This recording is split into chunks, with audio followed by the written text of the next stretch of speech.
మెదిపల్లి అనే చిన్న గ్రామంలో బంగారు పొలాలు ఎండలో మెరిసిపోతున్నాయి. అటువంటి పొలాల మధ్యలో రామయ్య అనే రైతు జీవించాడు.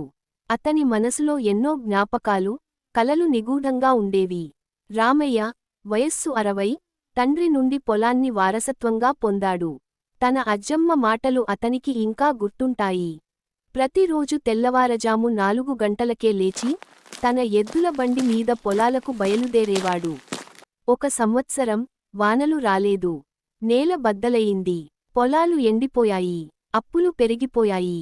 కొంతమంది రైతులు ఉపాధి కోసం నగరాలకు వెళ్ళిపోయారు. నేనెట్లా దీన్ని వదిలిపెట్టగలను అని తన భార్య జనక్కమ్మతో అన్నాడు. ఊరి యువత సంఘం రైతులను ఆదుకోవడానికి ఒక సమావేశం ఏర్పాటు చేసింది. ఆ సమావేశంలో రామయ్య గట్టిగా మాట్లాడాడు. మన నీటి కోసం మనమే పోరాడాలి. వాన కోసం కూర్చుని వేచి ఉంటే మన భవిష్యత్తే నాశనం అవుతుంది. ఊరివాళ్లంతా కలిసి ఒక పెద్ద చెరువు తవ్వేందుకు నడుం బిగించారు. మొదటి వాన పడినప్పుడు ఆ చెరువు నీటితో నిండిపోయింది. ఆ తరువాతి సీజన్లో రామయ్య తిరిగి విత్తనం వేశాడు. ఈసారి కొత్త చెరువు నీటిని వాడాడు. ఇతర రైతులు కూడా అనుసరించారు. కొద్దికొద్దిగా ఊరు మళ్లీ ఆకుపచ్చగా మారింది. ఒక రోజు జిల్లా కలెక్టర్ ఊరికి వచ్చారు. ఆ మార్పు చూసి రామయ్యను పొగిడారు. మీరు నిజమైన రైతు. అందరికీ ఆదర్శంగా నిలిచారు.